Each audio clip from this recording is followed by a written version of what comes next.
Hi, everyone. Welcome to my new show. It's called Moving Forward with Andrea. We're going to have a fun night tonight. It is Friday the 13th, and I have a special guest on the show tonight, StacyLynn McGovern. Yay! Yay! Hi, Andrea. Thanks for having me on tonight. So excited to be here. And I am so excited to have you as my first guest. Yay. This is amazing. We are going to have an amazing night. That's right, girlfriend. And as far as things are going to start off, we're going to start off with maybe talking about Friday the 13th. And I know you have a little bit of news for us to let us know what it really means. Well, first of all, Friday the 13th it's surrounded by so much mystery, so much, people think it's bad luck. And a lot of the reasons why people think that, it goes back to religious times. And I know I'm not really a religious person. I know you're not really a religious person. We're both more spiritual people. But the origins go back to, ancient times, like, around the time that Christ was here. Christ died on a Friday. There was 12 apostles. Who was the 13th apostle? Judas. Boo. Judas. Hiss. So there's so much folklore surrounding that, and it started back in religious times. So Friday the 13th, it's I'm sorry, I'm like all excited. Don't get spooked out about it. It's but so there's legends in Nordic folklore that talks about if there's 12 people at a table and a 13th person comes in, then that's bad luck. People see black cats, they think that's bad luck too. Everybody associates that with magic and witchcraft and all that stuff. But Friday the 13th really isn't bad. So can we just say it's more in our heads then? It's what people are putting in their own heads? Absolutely. We create things. We put stuff out there because it's all based in fear. We're afraid, so we make stuff up. So what should we do, Stacy? We should move forward, Andrea. Yes, we will, everybody. We're going to move forward. And I am very happy to hear that news because so many people are disappointed about, oh, my God, it's Friday the 13th. Don't go out tonight. Yeah. I was so excited about having you on the show tonight for this episode. So anyways, we'll get off that subject, and we want to hear a little bit about what you do and what you do to keep yourself moving forward. But first I want to know how you got involved in yoga and the reasons why. I think that would be, we'll start off on that. How's that sound? Yeah, okay. So years ago, I got sick. I was first married. My husband and I had just bought a house, and I developed a weird illness. I'll never forget, I was walking my dogs down Memorial Drive. We were going to just take a beautiful walk on a Sunday, and I started to get dizzy for no reason. It was just out of the blue. So I said, you have to take me home. He's like, oh, my God, what's wrong? Took me home. I thought I had the flu. I just said, people, my relatives were sick. I'd been around people, and I just didn't feel good. I said, oh, it's the flu. I have a cold. But it kept persisting and persisting. How long did you have it? Probably about 2 weeks. And then I said, I have to get this checked. It keeps coming back. I just felt off. I couldn't put my finger on it. And then I started to suffer from migraines. And at the same time, I got vertigo. So I finally said, I would be out places. I'd be at the grocery store, and all of a sudden, I would just feel it. And I was like, oh, my God, I have to. It was debilitating. Like, here I was starting my life. I was young, 31, 32 years old. We just bought a home.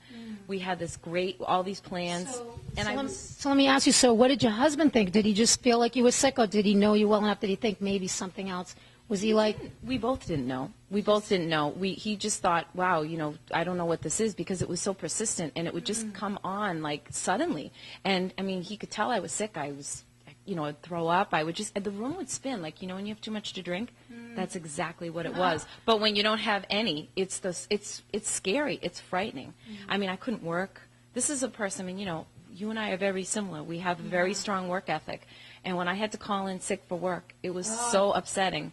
Sure. And so long story short, I started going to doctors, and they started telling me, well, you might have this. First they told me I had an MS. you might have a tumor. They tell you all this scary stuff. It was horrible. It was probably the worst thing I've ever gone through. But the light at the end of the tunnel, I will never forget.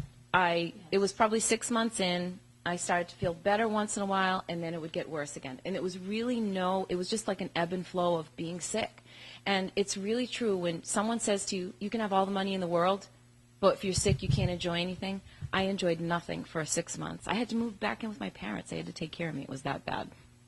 So the light at the end of the tunnel was I went to the hospital, and I remember I was sitting waiting to get another freaking test that I knew probably wasn't going to tell me anything. So a nurse came out, and she was so sweet and so kind, and she said, you don't look that good. What's wrong, and who are you here to see? And so we chatted for a second, and I said, what can I take? Is there anything I can take for the nausea, for the vertigo? She said, well, I really can't recommend anything that they probably haven't already recommended to you. Have you tried acupuncture? And I said, that was weird stuff to me back then. Oh, acupuncture, that's weird. What's that going to do? Right. What's that going to do? She said, this young girl happened to be a nurse in, what's the ward with the babies, pregnancy, where people are, obstetrics. I don't know the name because I don't have kids. I don't have kids. But anyway, she was, so she had said to me, a lot of the people that suffer from nausea will get acupuncture. And I said, I'll try anything at this point. So I started to do that. I started to go for acupuncture. I started to go for, natural healing things. I started to take supplements. I became a vegetarian. And I tried yoga. And the first time I ever tried yoga, I will never forget. I felt so great after I did it. And it didn't really correlate with my disease at the time because I was still in the healing process. But when I really first, about a year and a half in, I got a coupon in the mail, in those coupon mailers. And I said, I want to try this. I want to try this. And I went to the class, and I absolutely loved it. And as I began to stay with yoga and practice and continue, I always felt really good at the end, especially there's a part at the end when we do yoga. It's called Shavasana. It's a meditational portion of the class. And I just absolutely loved that. I felt so calm. I felt my whole body relax. I just felt peaceful like I never felt. And the more I started to do yoga, the more everything else changed in my life. Now, do you think people with anxiety can get that calmness to level themselves? Absolutely. So we'll cover that. We're going to take a break. Sure. For a minute. We're going to get a word from our sponsors, and actually I'm going to be the word, texting and driving. I think we all need to know how important it is to not text and drive. You don't have your eyes on the wheel, on the road, and I think it's important to know that, your life is at stake as well as everyone else's. No matter how important that is, it can wait. And it's really important to know that nobody's more important than your life behind the wheel or you taking someone's life. So take that into some consideration and realize that it is something we all need to get a grasp on, and we all are responsible for that in some way, shape, or form, or even know, or been in a car with someone that's doing that. So please take it seriously and take it for what it's worth, because you can lose your life in a second. Thank you. We'll be right back. Hey, everybody. Welcome back. We left off talking about anxiety, and Stacy was letting us know how that yoga helps anxiety, as well as the problem that she had and the reason and why she started yoga. So I'm going to let Stacy take over, StacyLynn, and finish off where we started. Okay? Yes. So basically, when I was taking class, I started to tell you, when I would take class, I felt so good, and I always liked the part at the end, which is the meditation. Yeah. And I felt so relaxed, and I would always wake up. I would sleep great. I would feel good, and I would notice the change in myself when I wasn't taking yoga. So it started to become really much a part of my life. I would look forward to it. I started to get to know the teachers at the places where I went. How many times a week did you go? I took it like when I could. I worked. I still work, but I worked, and it was hard. The classes are at night, so it was easy. So I try to get there maybe once a week. There was one particular class that I really liked on a Thursday night that I would look forward to. It was a great way to start my weekend. And the more that I took yoga, the more I started taking seminars on other things, like, you know, what people might deem as new age, like, weird stuff, like meditation classes. And now, can I just interrupt for 1 minute? What else does yoga help? And this is for everyone in the audience that's listening and our callers, that it helps besides, like with the problem you had, and anxiety. Who do you recommend would, get results out of this and it would help? Everybody's different, but what is the range of reasoning why? Well, I think yoga helps everything because, first of all, yoga is a 3-part practice. We call it a practice. It's not competitive. It's not, the human mind is competitive anyway. I'll have people in yoga class look at other people and in their minds, I know they're saying, I can't do that, I can't do that. You can't do that with yoga. It's an individual practice. Yeah, like it's not competitive. Right. Someday. I'm still not there. But I recommend yoga for everybody because, like I started to say, yoga is a 3-part practice. It unites the 3 things. It unites your mind, your body, and your spirit. So when those 3 things are working together, anything can happen.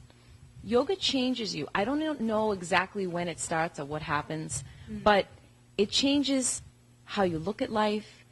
You're a little calmer. You're a little more relaxed. Your body feels good. You're more flexible. It helps. I work with arthritis patients. I recently worked with, I had a private class, and as I told you, I just had to go to a wake recently. I lost one of my students, and she was a breast cancer survivor. Wonderful woman, just full of life. It's just crazy. But she had taken my class along with, I had done a private class for her with some of her friends, and it was so wonderful to watch these women each week change and feel better. And they would thank me every week. And I would always be like, oh, my God, you guys, it's you. Did it help with the pain she was going through? They were all in remission. They were all in remission. So I think it was basically a mindset to help during their recovery. Because yoga can, when you're in class, you're focusing on the breathing. The breathing is the most important thing. And all day, we don't breathe right as human beings. Everybody's too fast. Exactly. Too fast. Like, what I do in my classes and what yoga does is it teaches you how to breathe correctly. It teaches you how to inhale deeply, filling your lungs all the way, pausing, and then exhaling. And when you do that, you can clear your mind. Can you give us like a quick breathing technique that all of our listeners might want to, sure. Is there just, nothing that's going to take too long, but something that might help everybody that's just right from this show, from moving forward with the Andrea. And we'll remember StacyLynn from Friday the 13th show, the first show. So I think this would help a lot of people. So when you have a very stressed out day and when you want to just take a moment, whether if you go into the ladies' room, if you're at work, or whatever you want to do, in order to stop from being stressed. We're going to show you how to do that. After we come back from this break from our sponsors, we're going to take a commercial break. Thank you. Okay, we're back now. We're going to get back into things that we were discussing, and I was asking StacyLynn about showing us a breathing technique that will help us relax our minds and soul whenever possible, whether you're at work, home, or whenever you need it, even if you're hiding out. So anyways, I'm going to let Stacy explain how this is done, and this will help everybody. Thank you. Okay, so what I usually do in my yoga classes, and for your listeners who've ever taken a class, we do what's called a shavasana at the end, which is the meditational portion of the class. Shavasana. It's a Sanskrit word. It means corpse pose, which, you're lying down, so you look like you're dead, basically, but you're not. It's a very important part of the class, but that's the part where we do meditation and people relax. So I'll ask your listeners right now, this is a great technique to use. Breathing is so important, and it's how you can calm yourself down. You want to just get in a comfortable seated position, and you can do this anywhere. You can do it at work. You can do it in the car. The car is great because you have so much uninterrupted time, especially so many of us. Excuse me, so you don't have to be laying down. You can be sitting in the car. The main thing is to shut the eyes when you need to. Yes, exactly. For safety reasons, if you're driving, we don't want you to shut your eyes. But whether you need to get away from your chair or go into the ladies' room, like Andrea said.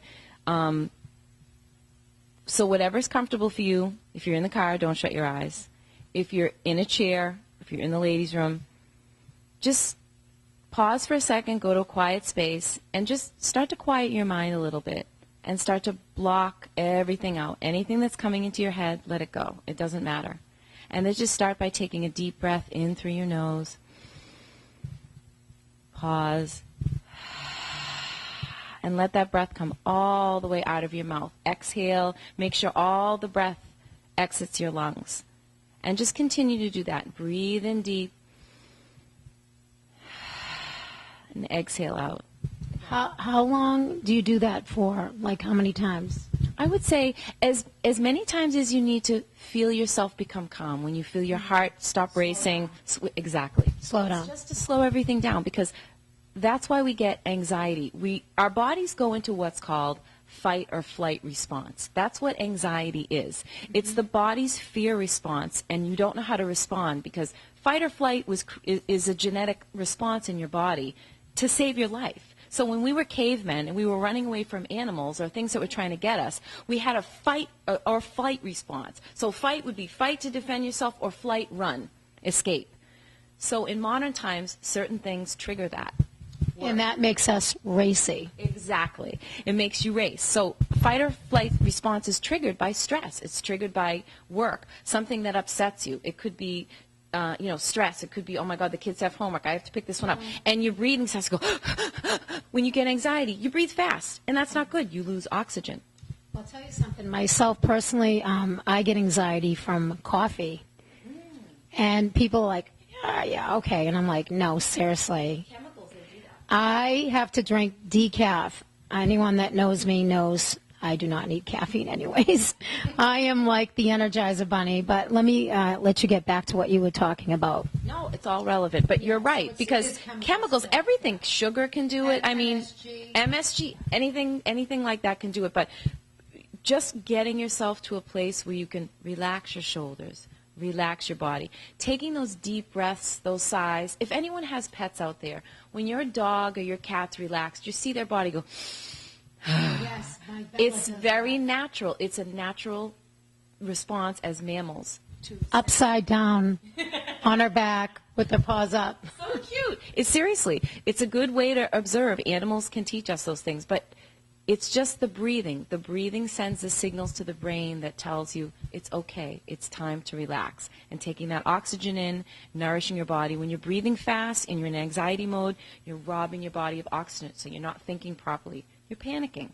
So how long do you need to do that to keep the To keep the calmness. However long you need to do that. When you're in a time of stress, when something's triggered, when you're upset, just breathe. Literally, when people say just breathe, it's the truth. Nice deep breath in. Exhale it out. That's it. And like 4 or 5 times. If you need a number, everybody has their own number, but maybe 4 or 5 deep breaths. So when I'm at work, we use me as an example, and I feel that I have anxiety coming on, I can go take a walk into the ladies' room and just like 4 or 5 breaths is basic, the usual. And make sure you're breathing in through your nose and out through your mouth. Correct. Yes. And make sure you're feeling that. Okay. Excellent. Well, we're going to come back. Welcome back. And now Stacy is going to explain to everyone about a surprise she has for me. I don't know what it is, but I'm sure it's something that's going to make me happy. So anyways, let me have Stacy take over. Here you go. Honey, so you're always, I noticed that there's been some issues with negative energy in the universe around with everything. I wonder why. I know. Ugh, whatever. It's stupid. But negative energy is everywhere. But as women, we forget how powerful that we are. You can push those vibes away from you. It's really simple. And I've learned to do that through yoga, just by blocking people out, like things that used to bother me. Don't bother me anymore, because I just think, you know what? It's so not worth it. It doesn't get me upset. But I made something for you, and it's like a little magical bag, and I'm just going to grab it and get it for you. It's All right. Well, while she's going to get that bag, I'm going to first say that StacyLynn is actually a little bit psychic too, so the reason she put something like this together for me is because she knows things that help us keep away, things that are negative, and it happens in life, and especially the more powerful you get in life and successful. So anybody out there, if you're having more negativity as the more successful you're getting, this is when you need it most, and don't worry, it's normal. That's a normal thing. And I've actually had successful people tell me over the last year to stay away from that, and that it is important to know that people act like that because they're intimidated by you, number one, and they're not up to par. But you don't want them taken away from your positive energy, so it's important to move forward, and that's what the show is about. And she did this for me so that I can move forward as I am and help me along the way. And I love you for that, Stacy. Come on, I love you too. So this bag, purple is the color of royalty, but purple is also the color of psychic energy. So it also rules your third eye chakra. That's right here in between your eyes. Chakra. So inside the bag, you want to keep the bag closed. So inside the bag, I put some sea salt, because you said you always use sea salt. Salt is it dispels negative energy. Okay? So I wrap the salt. I also put a bay leaf in there. A bay leaf attracts positive energy but also repels negative energy. I wrote your name in black ink on the bay leaf, and I included a gemstone, and it's a black obsidian gemstone. And black obsidian is like a crystal gemstone. Let me see that. You can see that. And it has an oil that I charged with positive energy. So it smells like, it smells pretty good, huh? Wow, it smells like roses. It's got it's got rose oil in it. It's got a bunch of other things oils that I make myself, but they're all spiritually charged with positive energy. But black obsidian helps to just completely repel negative energy. So black obsidian in this bag with your little bag of sea salt and the bay leaf. Carry this with you at all times. It will keep any nasty poo-poos away from you. Oh my God, this is absolutely awesome. You're going to love it. It'll work. Can I ask you something? Yes. Do you sell these if anybody else is interested in these? You know what? I haven't thought about selling them, but everybody's asked me. I make them for people that are special to me, because there's some of me in that. There's some of my energy in that. But if anybody was interested in mass quantities, yes, I would sell them. Andrea, forever the business person. God bless her. I'm thinking out for you because you're so awesome to if this can help people. And it's like, I don't care how much negativity is around me, and anyone that knows me, I totally block it out. And it's great. But to know that you can do something like this, and this makes that person feel so much better, on top of that it works, is just unbelievable in a nutshell. Thank you so much. You're welcome, honey. I love you. You're great. And anyways, I just want to, give everybody the website to StacyLynn's website, which is, I'm going to let her say it. So why don't you tell us what your website is so people can go on her website to find out about if your local classes, as far as classes, but if you want to be more private, or if you have a business that you want to have like a class and do it for your employees as a special day to treat them for all the hard work they do, it's a great experience for everyone, and it's something that will make them feel great. So I'm going to let her take the mic and explain to us the website and any other information she can give you that will help you navigate that for her to help you. Thanks, Ann. It's my website. It's www.thefloatinglotus.com. And I also just started offering private meditation classes for people. I have a lot of clients that are coming off illnesses, people that have been in my classes that really enjoyed the meditational part, so I decided to offer that privately. I can do it in a corporate setting as well. Andrea mentioned I do corporate yoga. The reason I named my business The Floating Lotus is because what's the hardest thing to do at the end of the day? Exercise. Get to the gym. Get to a yoga class. I decided the best thing would be to bring it to people. So I can bring it to your office. It's always after business hours, usually after 5 o'clock, but my concentration right now is the private meditation, which really works if anyone's suffering from anxiety or trouble sleeping. The meditation really helps you get out of your own head. So thanks so much, Andrea, for everything. You're great. Appreciate it. Oh, you're welcome, darling. Well, anyways, that's going to wrap it up for this night. And I just want to say thank you, everyone, for watching and listening.